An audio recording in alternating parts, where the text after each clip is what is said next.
My stuff. Okay, I have a PowerPoint presentation here.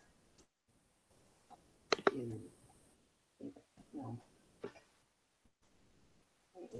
Ah, slideshow. From the beginning, of course. Hooray! Additional. So I tried to do it in a logical order. So it's like building blocks instead of in the order in the list. Okay. Thing you have is variables, and you can't do any of that other stuff without your variables. So you declare your variable, you're telling the program, save me some memory for this because I need it. And then in JavaScript, you don't have to declare what kind of information it is like you do in C++ and probably other things. You just it's decided by what you put in it decides what type it is. So var name equals Scott would be a string because Scott is a string. Then there's the other types are Boolean, number, function, and an object. I read somewhere and said everything in JavaScript is an object. I don't know whether that's 100% true, but I guess most things are considered an object. But an array is an object. And JavaScript will let you declare a variable without the keyword var. It's a bad idea because it causes issues. Also, you should avoid single character variable names in most cases because someone else comes and looks at it, it makes it harder for them to understand what you're doing. And you might forget yourself, come back 5 years later to look at your code and be like, what? What is that? What's X mean? So, conditional statements. So, there were 3 basic types that I saw. Is the if statements, the if else, well, 4. I see now, there's 4. If else statements, and then you can combine them. If else, if else, if else. And then the switch statements. And these are the basic format for each one. I tried to keep this part of it pretty basic. My code that I wrote is a lot more complicated than this. Does that make any sense? Loops. 3 basic types of loops. Loops are used when you have to perform the same operation over and over again. And it's, because you could write a lot of code if you're going to duplicate it over and over again.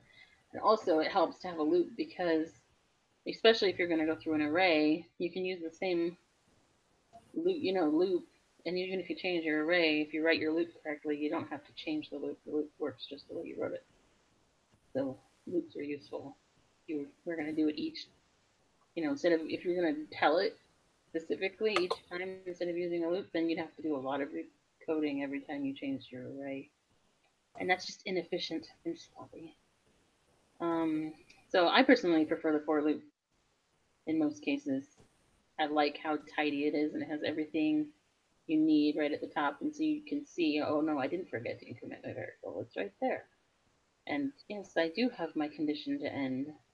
For me, the other kinds, you're more likely to lose track of it and forget something and end up with the nasty infinite loops, which are no fun and evil. Functions. I like functions. They do things. So almost everything in JavaScript goes in a function in order for it to do stuff. And it's good programming practice to have a function do one thing and one thing only. Because that makes it so that you can reuse your functions and it's efficient. And also, you're supposed to have, like if you're going to have input and output to the user, that is separate from your functions that calculate and create the output. Because it makes it so you can reuse your functions. You can activate a function with a button. Oops, what did I do? Oh, I went back. Or you can call it with a variable assignment. So it tells it, go to that array, not array, go to that function, do that thing, and bring me the value back. And then the Hangout thing is blocking the bottom of my thing. I can't read what it says. So hopefully, you can read it, and it says good stuff. Functions with parameters. Those are values that you pass into the function. And when you pass them into the function, it is assigned as that is their new variable name within that function. It doesn't have to match the variable name it had before it was passed into the function because the variable isn't passed in, it's the value. It's passed in the order that you put them in the header or in the call statement. The pass one, whatever's first goes to the first variable, and so forth. So it's, I think that's it. And arrays. When you have multiple variables of the same type, and you need to perform calculations or actions that are the same on them. An array is really useful, powerful, be efficient, and work through the array. A lot of times you'll use loops and if statements with arrays, and it helps you to evaluate each index element in the indexes of the array. So this is how you declare a static array. Our array name equals that. But then you can also ask this is the array for when you ask for an input box, and it separates the values at the comma into the array. And then you can create an array within a function you start with an empty array, and then you would use a for loop, and whatever statements you have in here would push your values into the array. Associative arrays. This is the one I had to really research because I didn't know anything about it. And I got a little bit thrown off by it because when I went to W3 schools, they said there are no associative arrays in JavaScript. And I thought, that can't be true because we were told to learn about associative arrays, so there's got to be some way to do an associative array. So I looked on, I did a Google search, and I found iprogrammer.info. I don't know why it's a .info, but it is. They said that the arrays don't work like other arrays. The associative arrays they can't use the methods that are built into arrays because they have named indexes instead of numbered indexes. And I think that's why W3 Schools doesn't consider them to be arrays. They just call them objects. And this, I'm hoping, is correct because I couldn't find any other information about associative arrays. I'm like, I'm going to feel really silly if I'm talking about something that isn't an associative array. But this is what I found. And so this is how you would call a value from the array. Then the array name plus the property, or I'm not exactly sure what the term is, whether it's attribute or whatever it is. Or you could do it in the brackets with the quotation marks. And this is where I found all my information. My old textbook and the internet. And I want to show you my code. I like to look at it. I put it in GitHub, but I like the way it looks on Notepad better because it has all the color coding. So, and I don't like comments. I put a lot of comments in here because I'm supposed to be teaching, but just for the heck of it, I did it again. Well, I copied it and took out all the comments. This is the way I would normally write the code. Very few comments. But I'm like, I'm supposed to be teaching and explaining what it is. So let me make that smaller. I have it loaded in Chrome. I refresh it. I was playing with it to make sure it still worked because I changed it a little bit and I didn't want it to not work when I was showing you how it works. That would have been embarrassing. Close that. I like the developer tools. They're helpful. But for right now, I'm going to close it. So in here, the first thing I did was put an input box for an array. And you can enter numbers separated by a comma. That's a lot of sevens. I'm like doing it randomly and I keep hitting the 7. You can use negative numbers. And so what this does is it separates the array into evens and odds. So the way that it does that is the input output function. I like to call it that because it explains what it does. It does the input and the output. gathers the values. This is code I wrote that if you want to do the static array, but I commented it out because I don't want to do it that way. And then arrays when you do input from a text box into the code, it enters them as string values. And when you try to sort them, they're sorted alphabetically.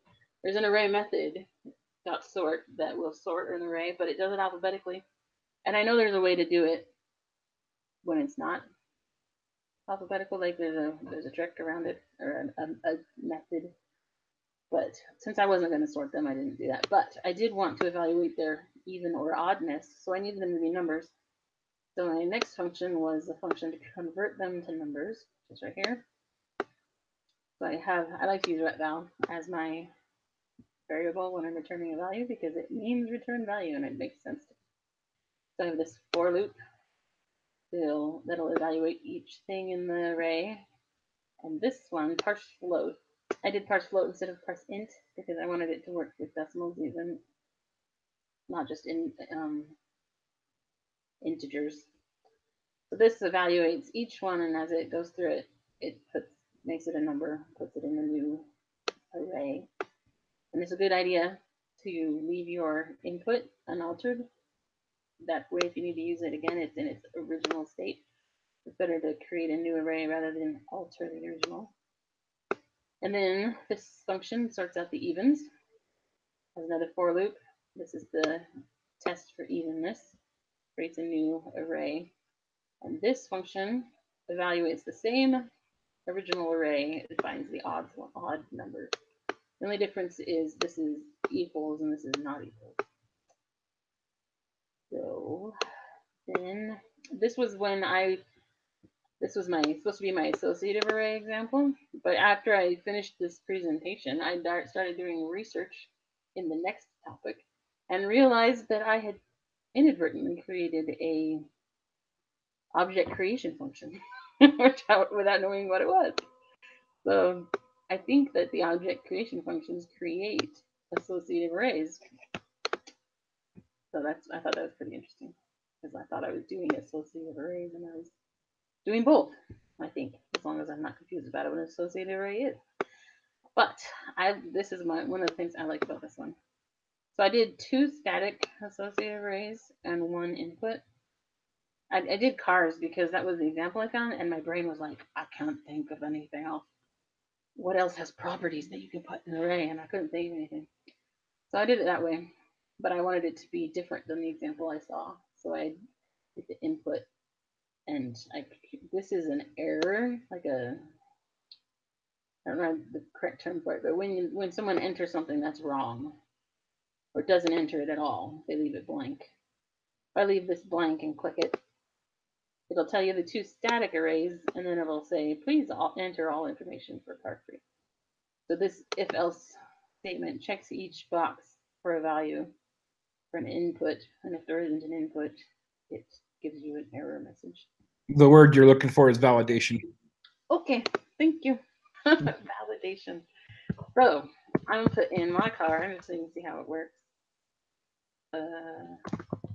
Not that I needed to tell you it was my car.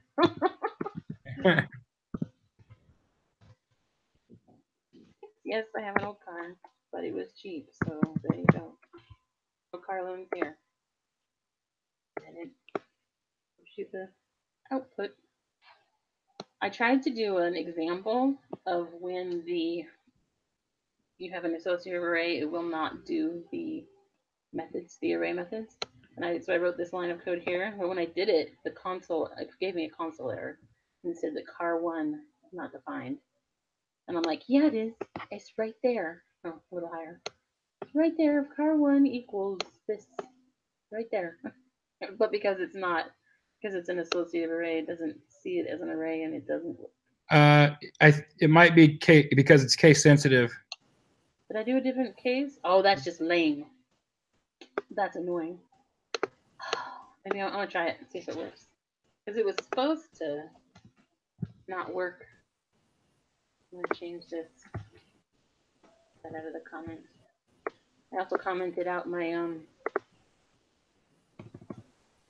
the end of the display because I didn't want it just hanging out down there. See if it'll work. I'm like get curious now. Is it gonna work? Refresh. Is it gonna give me a console error? I'm gonna check for a console error. Wait, I know there's a shortcut. Oh, console error. That's interesting. I'm like, this is cool. I get to try something new. Undefined. So it didn't do it. So it's still displayed that it doesn't do the methods. Hey, Larry, I'm just looking at your code, and I think that's not an associative array from what I'm seeing. You're defining a class, right? I'm doing what? You're defining a class. I was trying to look at you. I mean, I couldn't see everything real good. It looks like your car is a class, right? Okay. I thought that I read somewhere that JavaScript is classless. Am I wrong?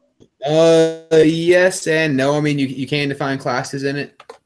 So maybe someone's gonna have to explain to me what an associative array is if I don't know. Because I couldn't. That's all I found is this stuff when I was looking. Oh, am I? Yeah. Can you go back to where your car was at? Yeah, it's right here.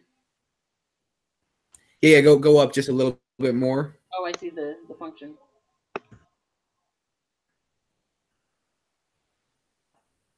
Yeah.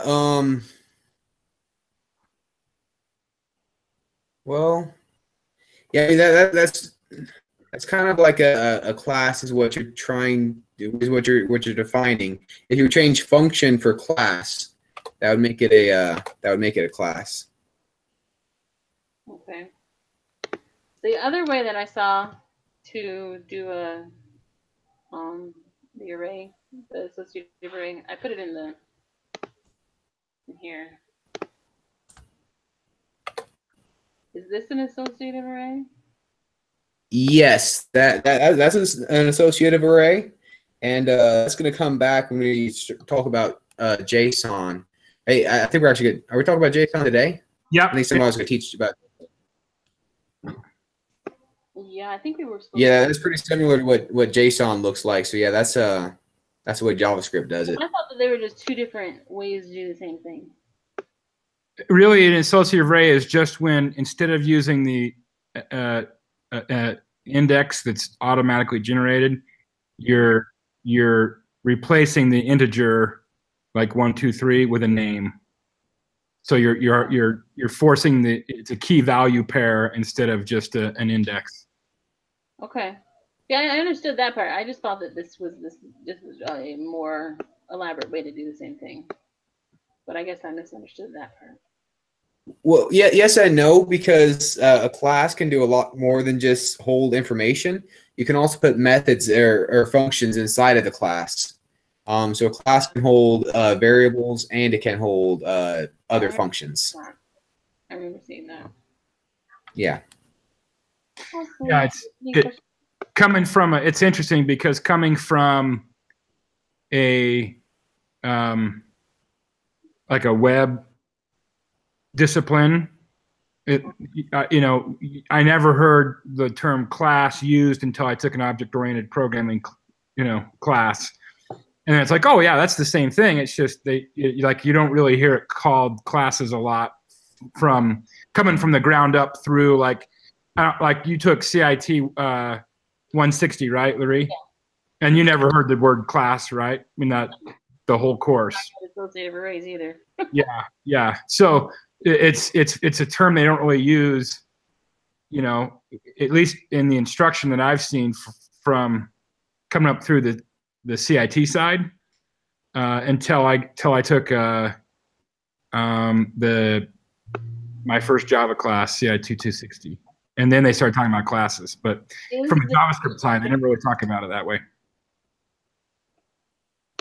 Is it? I mean, do they call it something different, or like object or something, or they just never, or do they just not talk about it? They just never use that word. Yeah, that concept I think is an object, oriented concept. Oh, okay. You know what I mean? Right. All right, I'm gonna give the screen back unless you still want to see the code. You good? Well, yeah, that's good. Good job. No, thank you. Very thorough. Oh. All right. I guess I'll just jump in. Okay. And let me share my screen. All right.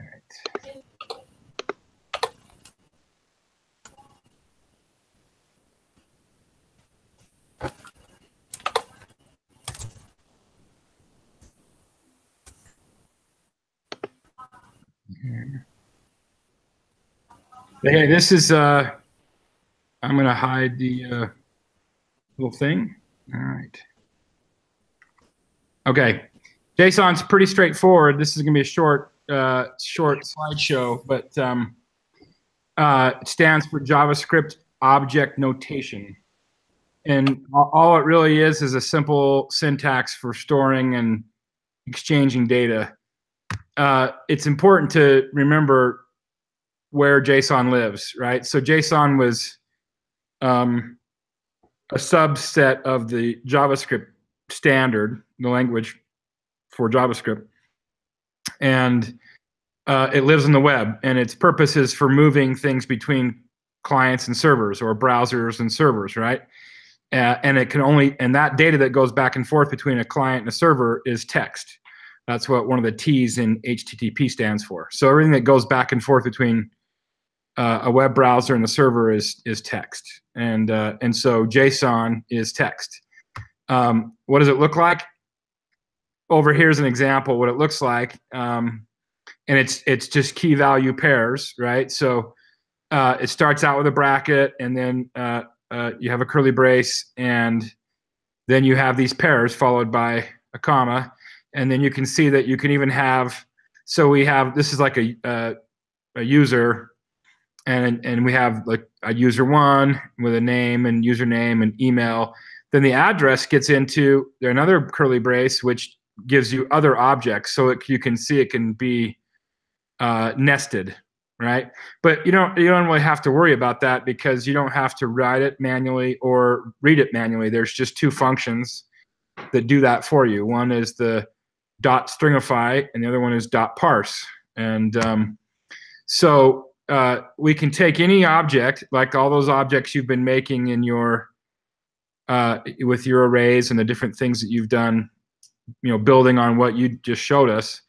I made a little object called group2, right? And I want to take this object and put it into an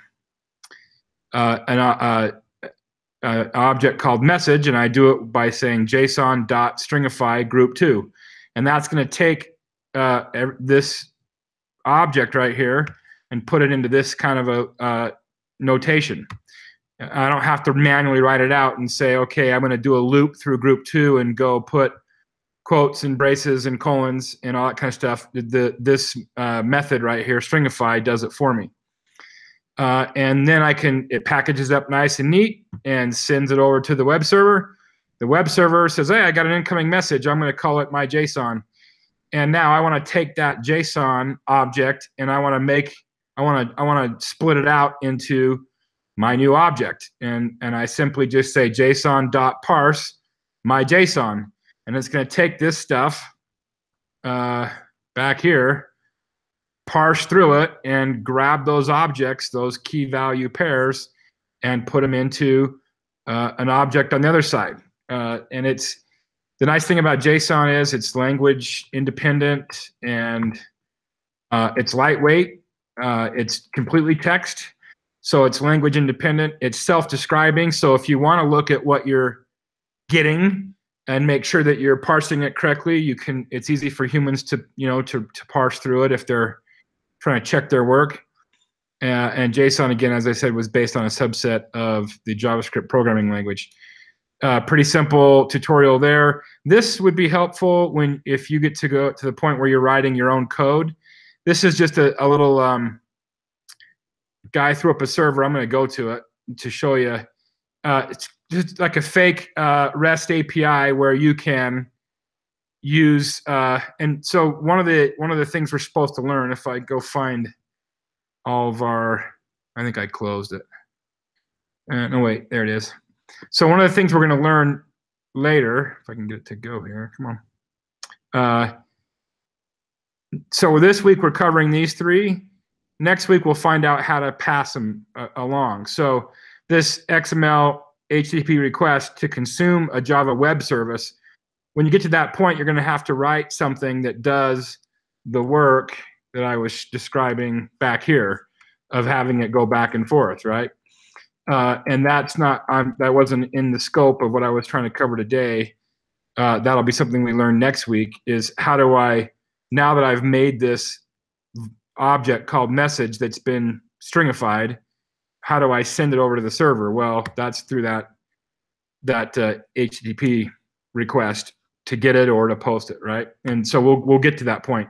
So when you do, it's kind of nice to have something to practice on, and that's what this this guy here is all about. Is you can go in here and say, hey, I wanna show me some JSON. So if I click on this right here, here's a JSON object of a to-do list, right? So user one has a to-do list number one, and here's 200 objects, and you could then say, I want to parse this JSON object that this guy's giving back to me, and I want to do a loop, and I can show off my loops. I'm going to take all of these things and put his to-do list in a grid and show him how to do it by user, you know?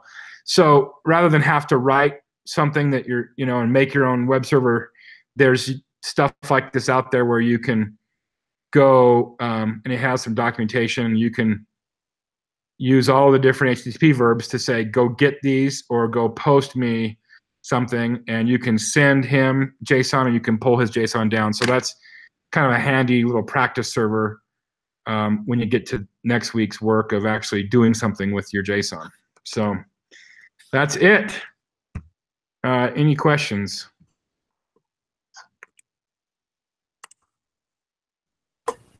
No, that all makes sense. Okay. I'll stop screen sharing then.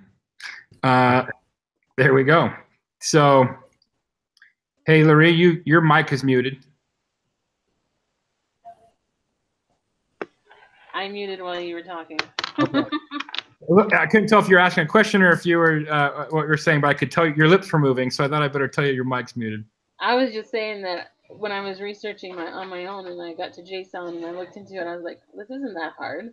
Yeah, pretty easy. It's not a big scary beast that I have to wrestle to the ground. Yeah. I can do this. And once you start actually writing something that throws it back and forth, it's kind of cool. Like, hey, I'm sending something across the web. That's kind of fun. So, and I didn't get around to actually cranking out some working code, so I'll have to show you that later. But I'll send a link to what I have up there. But it's pretty simple, you know, to do. And I'm not sure if either of y'all have started working with taking a class on databases. I think CIT261 is with that. But once you start working with databases, JSON comes in pretty heavily along with SQL, right? Like those are the two major things that they use. Yeah, yeah. At work, we use JSON to. We have an API that allows. So we make e-diplomas as well as real diploma, paper diplomas that students can go buy an e-diploma, and the inside the e-diploma is buried a link where if they click on it, it'll hit our server to check the live status of if the degree's been revoked or whatever. Right. No, and it'll come to our server, but it looks more legit. Like, hey, if it's a BYU Idaho e-diploma, if I click on that status link and it goes to the byu.edu domain and lands on their site, we actually have the data as to whether or not it's been revoked, but we send them that data as a JSON object, and so we just gave them a little simple script to say, take that object and display it on your web page, so it shows them how it's live. So it's just an easy way for us to send them over the guts of a web page, you know. Right. As a matter of fact, I'm trying to. I'm in negotiations with BYU Idaho, trying to get them as a client. So, and I hope to improve their diploma before I get one. So. There you go. With any luck, we'll it's okay, but they do it in house, and you can, for the trained eye, you can see an in-house diploma from a mile away because they do things that are, cheaper and easier, and and always aesthetically they kind of suffer, you know. So I'm really hoping we print the diplomas for BYU Provo, so and BYU Idaho. So I'm hoping to get BYU Idaho in the family so we can upgrade their diploma before we all get one. There you go. That's cool. All right. Well, without duration here to do his teaching, I guess we're about done. You show me how to get a web page. Oh, that's right. I'm supposed to do that, right? I don't know how to do that. Okay. Well, I mean, if I think the freeway would probably be the way to go, right? So you already have a GitHub account, right? Mm-hmm. Okay. So I'll share my screen real quick. Do you already have a GitHub pages up and working, Logan? Oh, you already do? Yeah. Yeah, I have mine and I loaded stuff on it. Oh, good. Then you're already done. That's all? Yeah. That's I it. thought it would have like a web page where you could go and actually see what the code is doing. Yeah, that's what Pages is for. So GitHub's your repository, but then you can also like Pages is an actual web host. Maybe I don't have one then. So I have my own web server and I've never set up Pages. But if you, Logan, if you've got GitHub Pages working, do you want to show Larry how that goes? Yeah. Hold on. Let me share my screen with y'all real quick.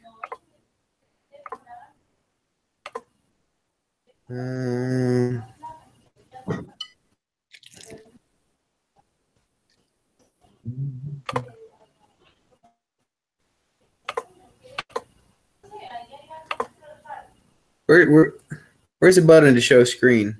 Oh, there it is. I see it now. I got it. Left-hand side. Yep. All right. Can you all see my screen? I just migrated. Hang on one second. Yeah, I can see your screen. I see Brad. All right. Just you can see it, Larry? Yeah, I was just silly because I am silly. Just in the announcements for this one, if you just go to pages.github, there is a really easy tutorial right here. I mean, this is all I did, and I had it set up in 2 minutes. So I'm gonna guess that you have Git on your computer, so you can use it from a terminal, right? I have it on the computer, but I haven't figured out because the last time I tried to use it, it said I didn't have any repositories, which isn't true.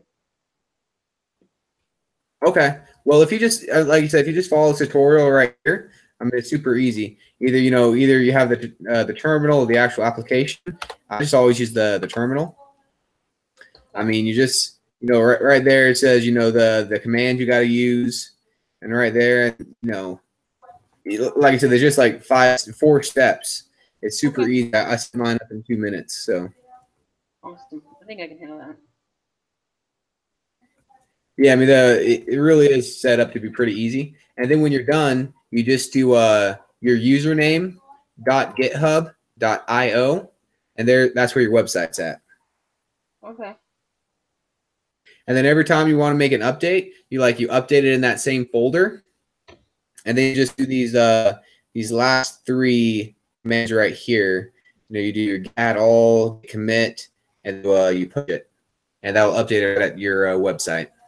Everything that you have inside the folder. Cool. Thank you. I think I can handle that. Yeah, it's That's a lot easier than. I think I was having paralysis of analysis before because I was trying to did a Google search and came up with all these things like how to get a domain, how to do this. And I was like, I don't think that's right. I don't think that's what I'm supposed to do. Yeah. It's actually set up to be real easy. They have, you did it real good. So. Yeah, that's easier than having a separate host at GoDaddy or at Bluehost, where now you've got to take your files that you've saved and move them over. This way. Yeah. Just command line and it's there. Or if you're using the desktop app, you just push. As soon as you push, then it's live. Cool. Alrighty then. Okay, well, The bummer that the other two didn't come. yeah, I'll again, I'll get you guys the URL to this so you can turn it in, and so that Logan and Michael and Drajan can watch it. Okay. Okay. And then this time works right for everybody, so we'll just stick with it, I guess. Works for me. Yeah, it works for me. Michael, Logan, are you in Central Time? Is that right? Are you? No, I'm in Eastern Time. You're in Eastern Time. That's right. So it's getting late for you. Except I'm not in Eastern. Yeah. Which are you in Maryland or? Maryland? Yes, I'm right north of Baltimore. Oh, cool. All right. My brain is like hurting cats. When you said Eastern Time, my brain thought you said Pacific Time. I'm like, that's not like me. Yeah. This is like a I wish, because for every class I take, we always have meetings late at night. So yeah, my curse right now. Yeah. Well, it's tough because I don't. It's kind of Drajan was kind of a. It's good to have him, but having him in Dubai, it was a tricky time zone to kind of thread. We could have moved forward earlier, so it wasn't so late for you, but then it would have been like 4 a.m. for him. Speaking of which, I see that Duration sent a message, an email 20 minutes ago. Ah. I just barely opened it up and saw it right now. No, what do you say? He's asking if we're meeting today. Ah, shoot. Yeah. Flip the dance. Maybe if he comes quick, he can do his lesson. Wasn't he part of the chat? Yeah, he's chatted on there before. So, did you respond to him, or should I? No, I haven't responded. Here. Do we want to try and see if he can? Yeah, I'll send him the link to the chat. Yeah, and I'll try chatting with him right now, see if he's in there.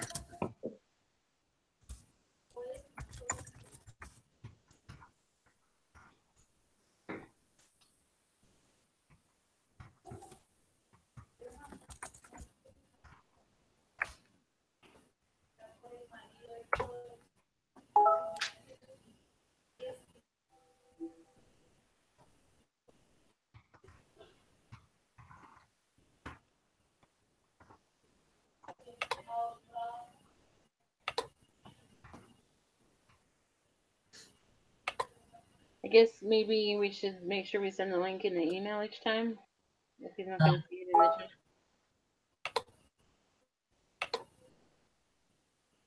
Yeah, because if he doesn't have his email up, he would probably or a notification working. He probably would miss it. Yeah, it weirded me out last week when my phone started dinging when we sent the stuff.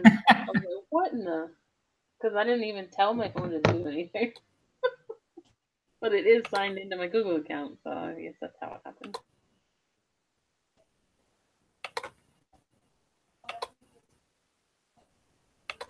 My other group for my calculus class exchanged cell phone numbers, and they actually sent text messages. Hello, guys. Hey. So, are you already at the end of the meeting? We can hang out and hear your lesson, but we were done. Yeah, it's your turn. Okay. So, let me do this quickly. Then, because my thing was about the objects and stuff, and I'll share my screen and the presentation which I prepared.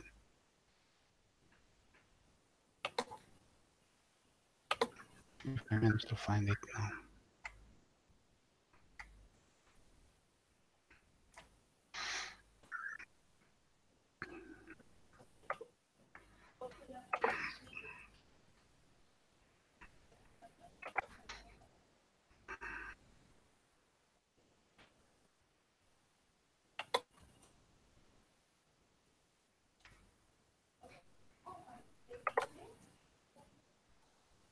Okay. Do you see my presentation? Yes.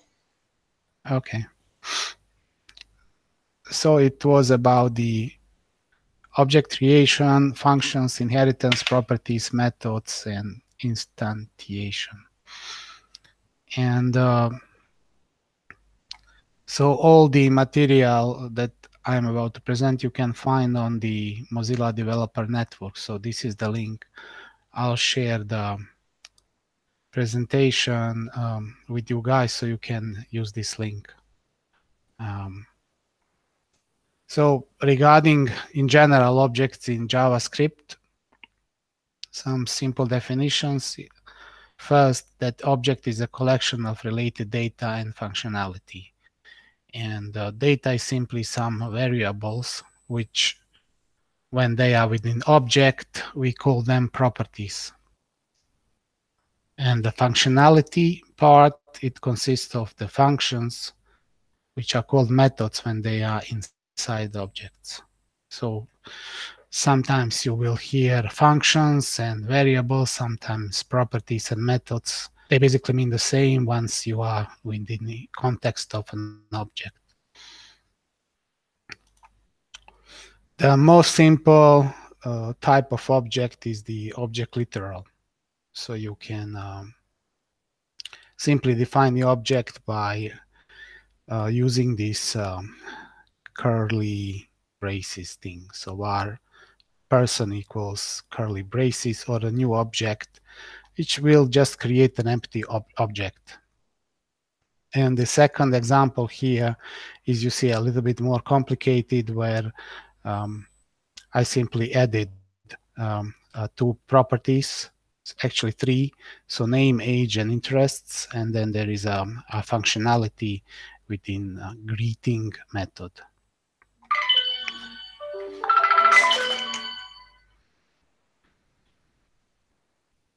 Okay.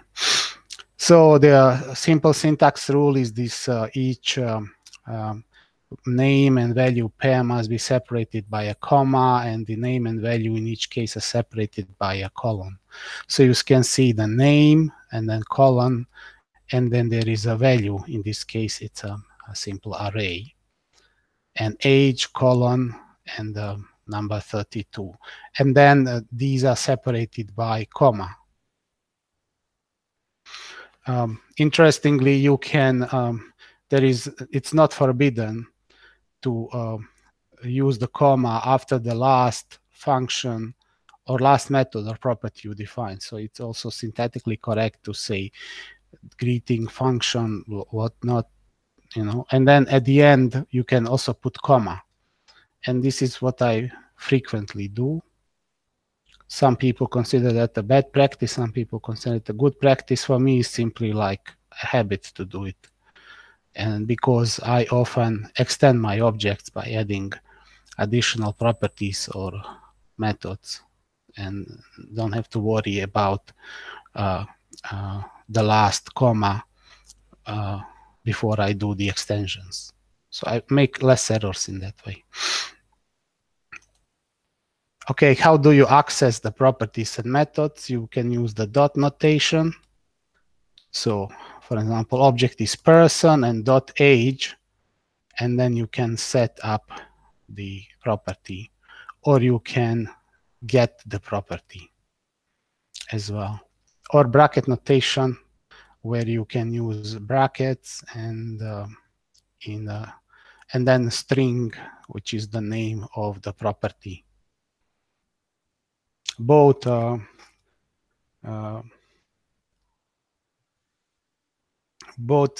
access methods are equally used in JavaScript. Depends on which one is more convenient for the case.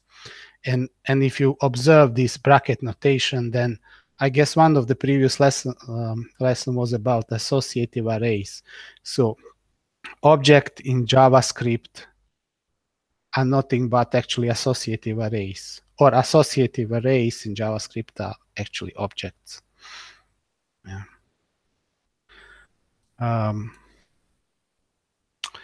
Okay, so how do we build objects first thing was about the object literals, but there are other ways to do so.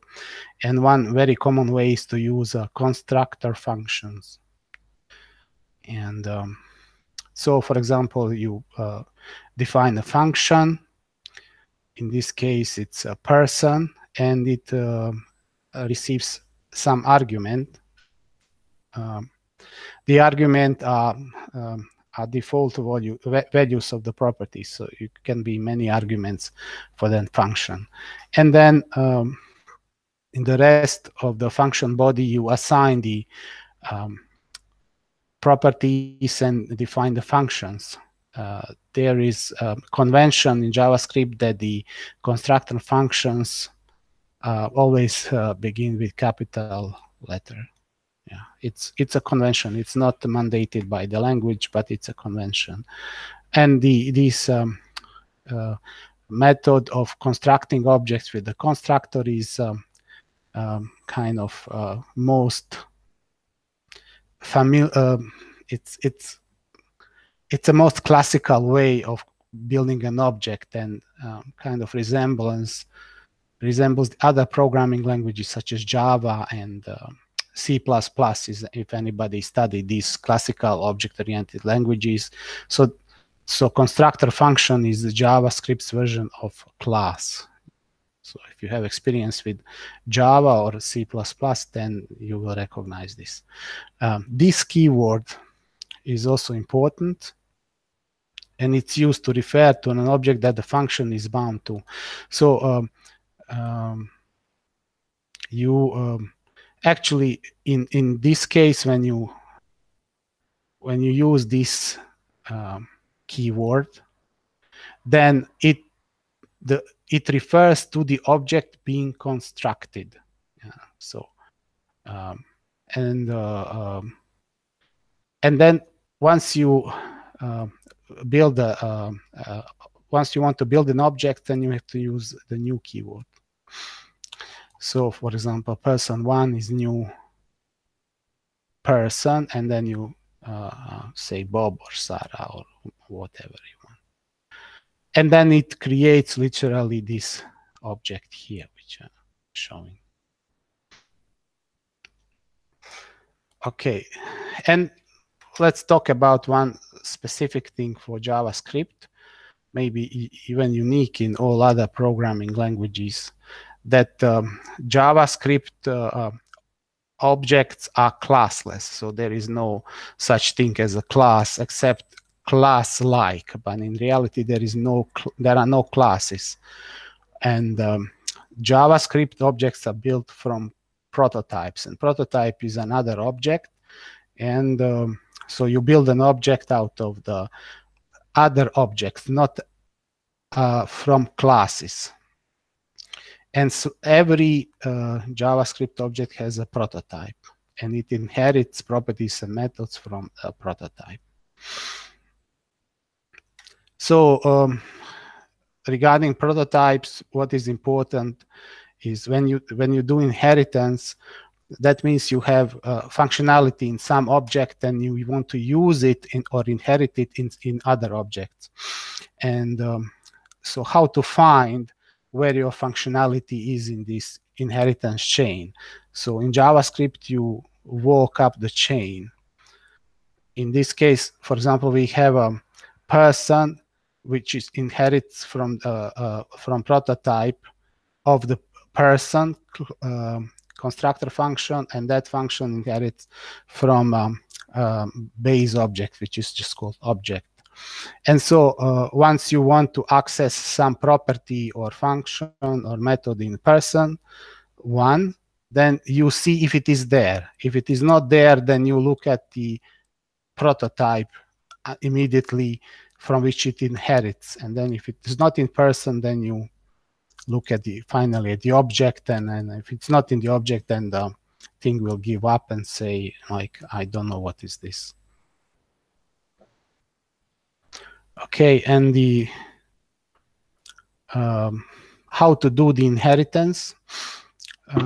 This is the most standard method of doing inheritance in JavaScript. So you define the constructor object here, and then you set up the your methods on the prototype of the constructor constructor. So we have a person which has these properties like first name, last name, age, gender, and interests, and has some function which is in this case greeting. We define the function on the prototype of the constructor. And out of person, we want to make another object which is called student. And student inherits all the properties from person, but it has some additional functionality. In this case, we will say that person has a formal greeting, and the students are more like informal. So when the person greets you, the person will say hi, and the student will say like yo. And how to do this is in the red frame. So you define the constructor for student, and then in the next line you call your parent object and give it all the properties that it needs. And then the next 3 lines a little bit of boilerplating, where you have to define the prototype of the student to be the same as the prototype of a person. And then constructor also needs to be assigned to a prototype. And then you define the function, and then you can create these things. So this is all a bit abstract. So let's go through some examples. Okay, so here we are, console. This, I think I should probably change the view from this to the bottom. Yeah. Okay, now I can hide it. So we can say person 1 is this. So this is very basic. We have defined person 1 as an object, and we can already start assigning properties to it. So we can say person 1 dot name equals, let's say, Bob. And so and then we can say person 1 dot, and so now I will use the brackets notation. So age equals 32. So we have now person object. We can say console dot log person 1. And here is, we have an object whose name is Bob and whose age is 32. Another way to define the person is through constructor function. So we can say function person name and age. And then we have to use this dot name equals name. Okay, this dot age equals age. So this name and age are from the parameters of the constructor function. And we say this dot greeting equals function. So we define now some functionality, and we will say return hello, my name is this dot age. Okay, so we have to use this because we need to know which we have to refer to this one here. So this property. So means when I greet somebody, I want to use the sorry, not the name. I want to use the name of the person which I define.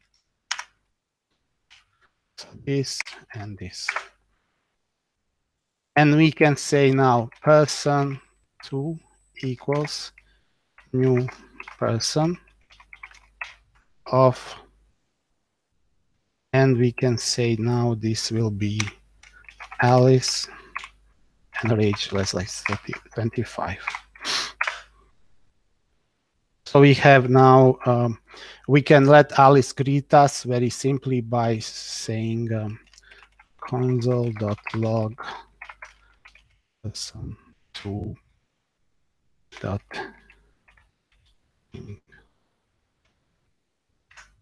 Hello, my name is Alice. So we can now define also another person. Yeah, if I find that I have it. Okay, so person3 will be, let's say, Jane, and that will be 27. And we can let Jane greet us.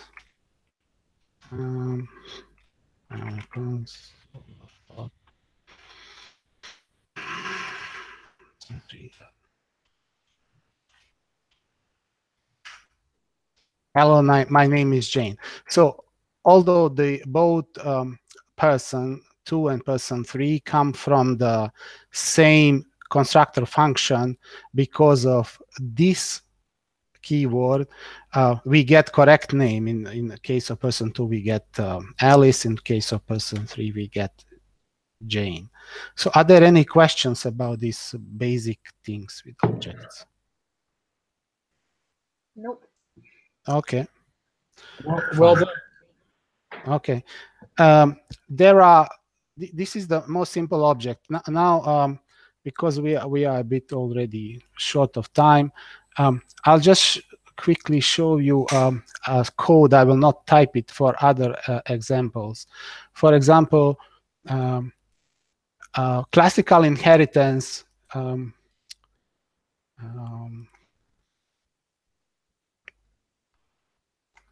Classical inheritance is a bit clumsy for me, and actually I never use it. So here we have the function, we have a person and its a method, and then we have a student who inherits from the person, and we use that pattern where we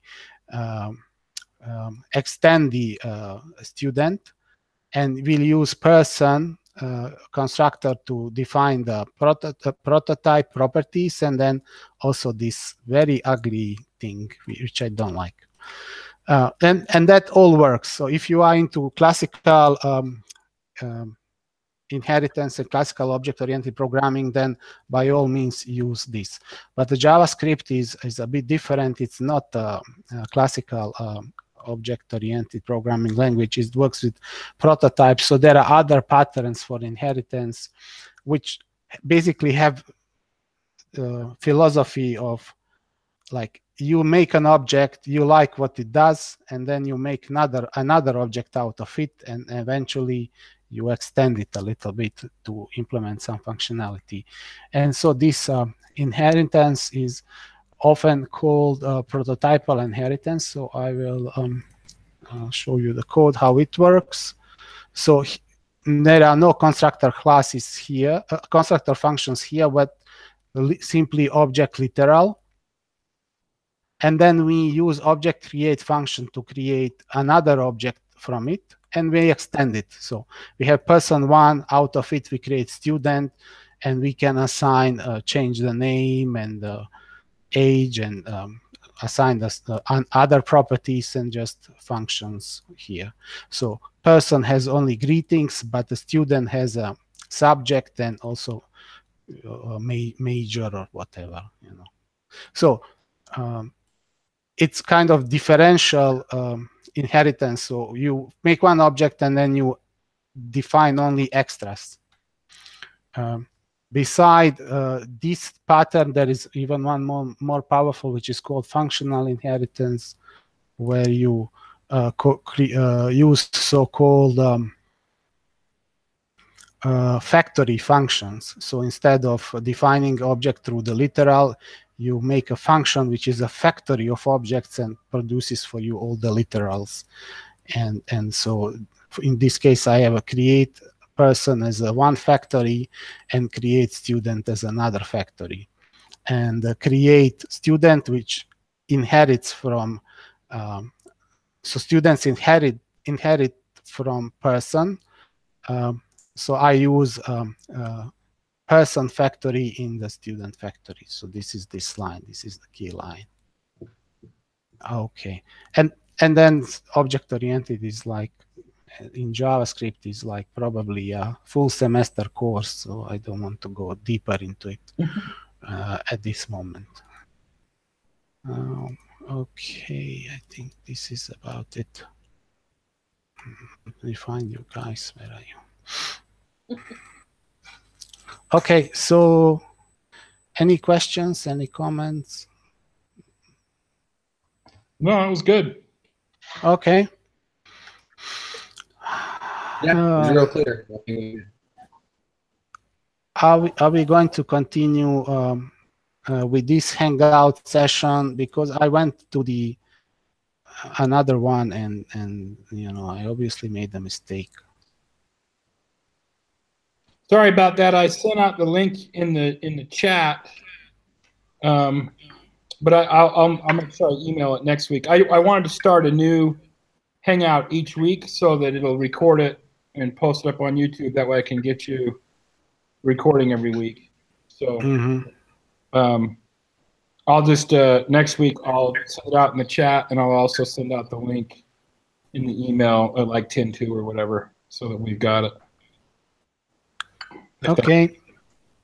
Have you discussed about the project? What do we want to work on after week 10? Are we? Is it a group project? I thought it was separate, an individual project. I thought from what I read, there was group project. I think this agile methodology and all that kind of stuff. It means that we have to work on it as a team.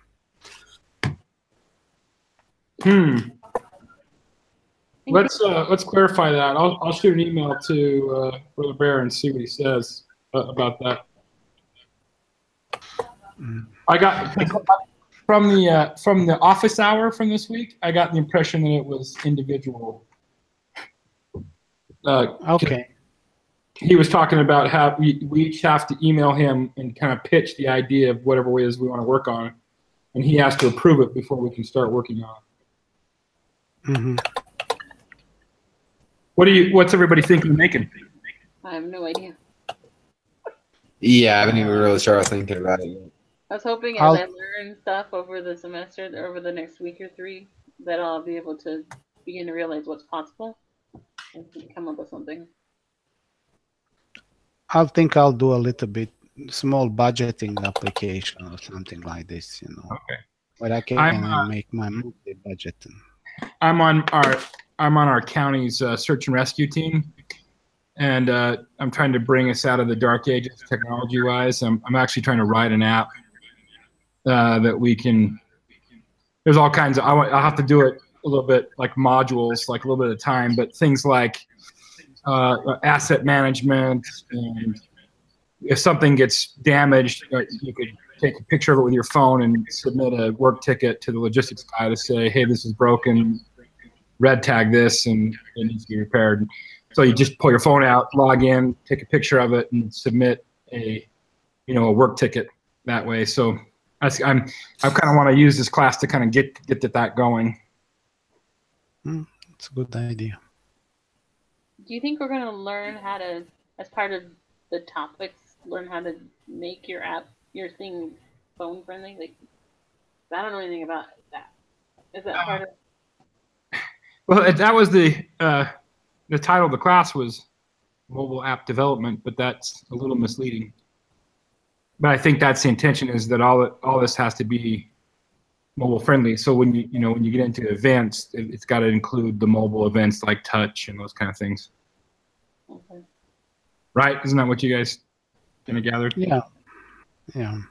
But it's language agnostic. It's not, it's not like you're writing it just for Android or whatever. All right. Well, it's getting late on the East Coast. Let's wrap it up. Yeah. It sounds good to me, guys. I didn't have any more questions. Okay. All right.